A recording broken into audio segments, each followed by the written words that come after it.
Greetings, the Hijabi Gamer here, and I'm about to upload some gameplay footage where I'm playing the new war again as Veso, because basically, I am torturing Veso-R, but it's in the name of science.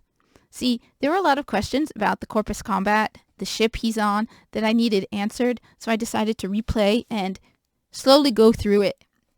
And I stopped before the Jackal fight, so Veso's combat is still open to me in case I got other questions. So even though I am torturing Veso, there's a very good reason for it.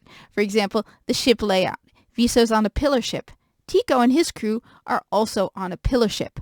Does he take fall damage? Which he doesn't. But it's not from... I couldn't drop him from a very high distance. The most was like 2 levels. I figure the suit does protect you to some degree, but there's a limit. And let's say you drop from, I don't know, 10 stories. Yeah, you're probably going to get injured. So he doesn't take fall damage. He also doesn't take burn damage. But the flames that I put him through weren't very hot. I figure if you get blasted by the flame hyena pack, you probably will get some 2nd degree burns at most, maybe 1st degree burns. But I did put him in several fires and Veso was fine. No damage at all, not even his shields. So there was a good reason why. However, it has led to me to a bunch of other questions, and I'm curious to know what Shadow of Hawk, UA, any other Warframe players, I want to hear what they have to think, because I'm trying to map out the entire fight, because I'm trying to write this battle from the point of view of a different ship, specifically Tico and company ship, the C team, because they're also in the fight, but they didn't have Veso. Just what the other ships went through, and I'm curious to know what other people think. So it's led me to a couple of questions. First of all, for example, and this is something I noticed even before I did this recent run. I noticed it when I was watching other people's gameplay, and then when I played it myself, I noticed it as well. There are a lot of dead corpus. The majority of the corpus you run into during this run are dead. During my live stream, I noticed 4 living corpus. 2 of them die right in front of you. They get shot down by the turret, the one that Veso calls a little less scary. You're an Eximus, dude. That's embarrassing. You're embarrassing the corpus. Most corpus aren't cowards. Little less scary. It's got the markings of an Eximus, okay? That's a combat, all right? Those are some of the toughest enemies. And you're telling me that you're calling... But you see the 2 guys get shot down in front of you from a turret. Later, we ran into Fido and Neko. That's what I called them. It's a joke. Fido and Neko, and you leave them alive. Now, I figure the reason everyone was dead by the time I got up to where Fido and Neko would have been is because I took so long, because I kept experimenting with things like trying to light Veso on fire. I couldn't light him on fire. But it's still, even if you make it immediately, 4 out of dozens of dead everywhere you look are dead corpus. So it's like, does that mean that Veso entered the fight very late? Because Tico and company enter the fight from the moment it starts. When Tico and company go out to fight the robots, their MOAs, their own rogue robots, they're all alive on their ship. So where was Veso this whole time? Was he in engineering? Did he suddenly notice everyone around him dead and it was like, maybe I should go check out what's going on up top? Or was he hiding the whole time? Which, again, you're an Eximus, Veso. Show some Eximus pride. You're corpus. So this must be very late in the fight. That's what I'm going to go with. Let me know what you think. But I think that Veso's run is pretty late in the fight for everyone to be dead. On top of that, why is everyone dead? I mean, when you really, really think about it, why is everyone dead? You'd think the corpus would adapt and be able to combat this threat. Yeah, I get it. They didn't expect their own robotics to turn on them. But you'd think they would start to figure it out and not everyone would be killed. Focus on the robot dispensers so that they're not pumping out more sentient controlled robots. Now, Tico and company's strategy is, so they find out the moment the robots go rogue. very early on in the fight. They're on the bridge at the time. Their captain, Captain Alden Jarrod, which is a play on Aladar Jarok. If you're a Star Trek fan, you'll know who Aladar Jarok is. I love Romulans, so a lot of my Corpus characters, their names are plays on Romulans. Especially when I found out that Kai is actually a Romulan name and I had forgotten about. But that aside, their captain is alerted that their robots have gone rogue. The sentients must have latched the grid. So Tico and Kai are sent to deal with it because he's dealing with the actual combat. And so their strategy is, so the moment they leave the bridge, they're on an elevator, and Tico stops the elevator. And his idea is defensible positions. So he calls out to his team. He opens a channel between him and the other 6. And it's like, okay, this is our plan. We want defensible positions where everyone can group up, and then we can take the fight from these defensible positions. And he's like, recommendations on locations without robot dispensers. So Tiso points out the mess hall. Yevki points out medical, which, by the way, it's Yevki and Nevke, and yes, I'll admit I confuse them. Yevki and Nevke. Yevke's a medical officer, and he's in medical, and he points that there are no robots. Because why would you need combat robots in medical? And then Kai points out the barracks, which, again, why would you need combat robots where everyone is sleeping? So the original plan was Tico was going to send Kai to the barracks, but Kai points out that he's more trained in engineering than Tico. So Kai heads for engineering, which is basically the center of danger, because there are robot dispensers in engineering, and you'd think the robots would be trying to get into engineering, because if the robots are allowed to run rampant in engineering, they can damage the core, they can damage vital systems. So they know that they need to secure engineering. Their priority, their top priority above everything else. Which is why Tico originally wanted to do it. But Kai tells him, I'll do it. And he meets Nevke in engineering. And that's when they run into the Hyena Pack. Which makes sense, by the way. The Hyena Pack was developed by Frode Beck. Kai and Tico and company work for Frode Beck. So it makes sense that there would be a Hyena Pack on this ship. And Kai is able to take out the 4 of them. I'm still trying to come up with more creative methods of fighting them where Kai does it, because I want Kai to do it by himself. I like Shadow of Hawk's idea that Tiso can snipe them, but Tiso's going to be doing something totally different. He is severely injured in the fight, which originally it bothered me that I had Kai taken out of the fight early. However, now I'm beginning to realize it's forcing me to use the other characters. So Tiso had a very minor role. And then when I really thought about it, I was like, okay, so Kai is out very early on. And Tiso has an elevated role now because of it. Kai isn't completely out of it. At one point, he does save Yevki, even though he's basically strapped to a stretcher. There are going to be also a few humorous moments between Yevki and Kai because Kai's totally pissed. And he drives Yevki absolutely nuts. But their goals are, they have 2 goals. Secure defensible positions and then take the fight to the sentient controlled robots and secure engineering. So you'd think, I'm not even a military strategist, and that seems like it would be an effective means, But on top of that, Veso's taking these sentient controlled MOAs out with the plinks. Most of the other crew that are dead were not armed with plinkses. Most of them were probably armed with flux rifles, Daras, Supras, not a plinks. So they have much more powerful weapons. Why is everyone dead?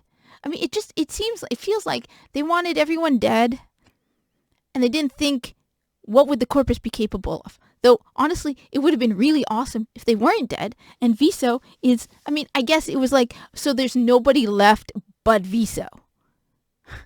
So it's like there's no one left except for Veso. And so Alad V had to go to Veso. Kind of doesn't really make Veso look that good, but everyone was dead but Veso. So, one of the other strategies Tico does is he tells them to, at the very least, go in groups of 2. One person to focus on the robots and have cover fire, and the other to focus on the robot dispenser. I have Kai go to a weapons weapon storage and picks up grenades because he could, shove a grenade into a robot dispenser and boom. Now, one other question it led me to was, why doesn't the sentience control all of the robots? At first I thought it was a gameplay mechanic because they wanted Veso to use robots, but now I think I understand. I think I have a theory why not all of the robots are under the control of the sentience. I think it depends on the person who enters who summons the robot. So the same dispensers that Veso is using are the same dispensers that the sentient controlled robots are coming out of. However, because he punches in his code to get a robot, it's under Veso's control. When the sentients release robots, it's under their control. If Kai were to punch in and summon a robot, it would be under his control. If Tico did, it would be under Tico's control. Vico, Tiso, depending on the person who summons the robot, it's under their control. I also am pretty sure that this is a gameplay mechanic, the fact that Veso can only have one of each. I'm pretty sure Kai, for example, can summon multiple Striker MOAs and Breacher MOAs, or even more than one shield drone, because it doesn't make sense. That's definitely a gameplay mechanic. Now, you could also argue that Kai is a lieutenant commander, and so he's a senior officer. He definitely outranks Veso several times over. He doesn't realize it, but he's second in command of the ship. He gets the promotion to second in command like the day before the battle. It's officially put through the day before the battle, but the captain doesn't get to tell him it. So at some point, they talk about command overrides, and Kai says, I don't have command access. And the captain says, yes, you do. You don't know it yet. I haven't told you. But then he doesn't get to tell him, you're second officer. Because I figured command overrides are only accessible to the captain, the first officer, and the second officer, who are the command crew. And Kai does have access. He just doesn't know it, which is why the doors are sealed when he fights the hyena pack. He should be able to override the doors, but he doesn't even try because he doesn't realize he's ship's second officer. Again, the promotion went through the day before the fight. And the captain didn't tell him because they were so caught up with the battle, and it didn't occur to him the fact that Kai, as second officer, would play a role in the fight. But that's another thing that, I was just wondering. It's like, you'd think the Corpus would be able to, another thing that I'm going to be doing is Vico has an idea. You'd think they have a kill switch on their own robots.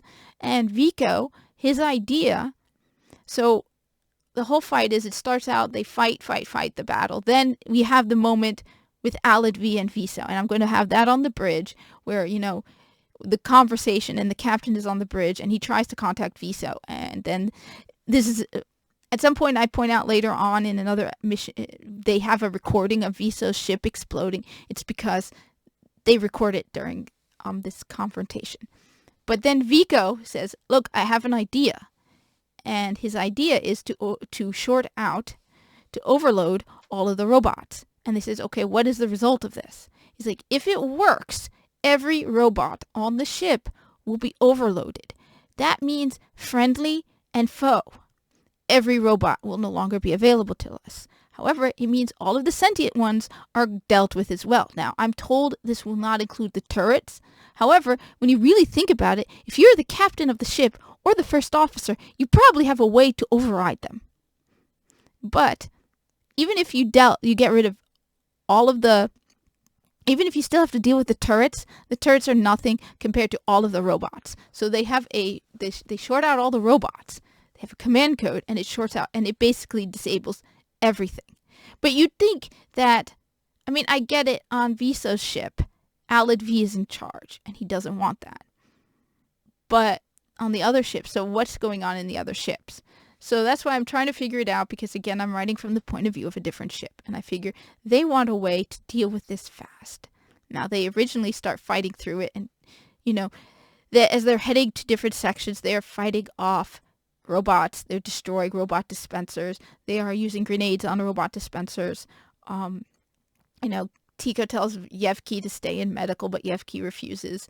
So he's like, once he's secured medical, he goes out to try and find the injured to take them to medical.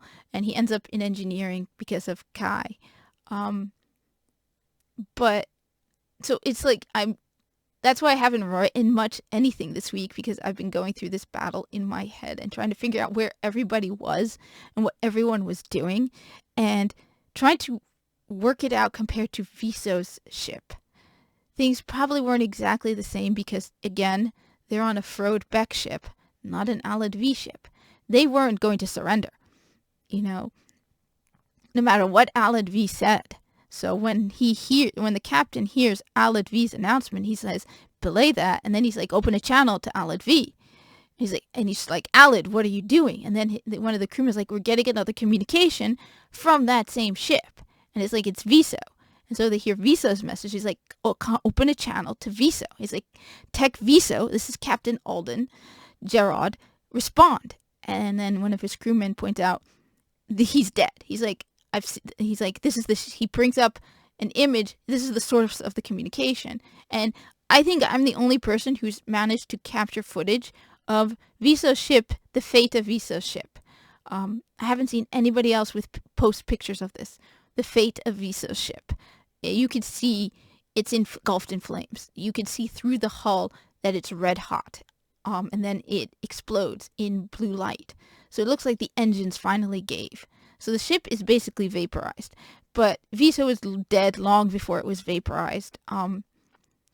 He probably was, incinerated. Because you could see the ship is burning red hot.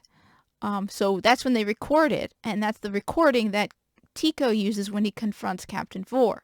Because Captain Vor asks him, what about Alad V? And he's like, Alad V is dead. And he says, this is a recording of his ship exploding. And he's like, Alad V and Veso-R are both dead. So I'd like to hear from other people. This is me randomly ranting. Like I said, it's been running through my head for the last week. I have some really cool ideas for Tiso now. The fight between Kai and the Hyena Pack. So he takes out one of them originally it was going to be a statue of Parvos Granum, but there are no statues of Parvos Granum in engineering. But there are the big triangular, thing that hangs on the wall, and that can fall. So he uses that. So he shoots that, and it drops on one of them. So that is a one-shot kill. The thing drops on one of the Hyena Pack and crushes it. But while I am pretty sure he could take them out slowly, if he were to basically fight from cover, I'd rather him do it creatively, because Kai he would come up with unique ways of dealing with them. One idea I have is for him to send a whole fleet, 20, breacher moas against one of them, and then just blows them all up around him. The last one he takes out is pretty cool, but I'm giving away too much. No one's gonna want to read this now. Once I now that I'm giving up all the details, I know. As I said, I have him at some point. He's strapped to a stretcher, and he's getting into fights with Yevki, and at some point Yevki hears a chirping sound, and he hears a weapon go off because Kai won't give up his weapon. So he's lying on the stretcher, strapped down, and he's clutching his Supra. And Yevki keeps coming up to him and be like, you don't need that, you idiot. And he's like, no. And so eventually, at some point, Yevki turns around and he sees 3 blasted Moas, and Kai's sitting up, holding his weapon. He's like, I told you I needed it. And so he's not completely out of the fight, but he's pretty much out of it from the beginning. Anyway, let me know what you think. I'd want to hear, what people think. Does the combat strategy make sense? What am I missing? Where was Veso the whole time? The fact that Veso is an Eximus, everyone's like, oh, he's not combat. He's an Eximus. They shouldn't have made him an Eximus then. They really shouldn't have made him. Everyone says the suit color is wrong. No, the suit color actually makes sense. Everyone is wearing tan. So it makes sense he's wearing a tan suit. But they should not have made Veso an Eximus. Those are some of, tough enemies. And I don't think Veso is very tough either. during the thing, I pointed out that I would give Kai at least twice the health as Veso because he's definitely more fit and he's more combat trained. And just anyway, thank you for watching. Like, comment, subscribe. Let me know what you think, and hope to see you.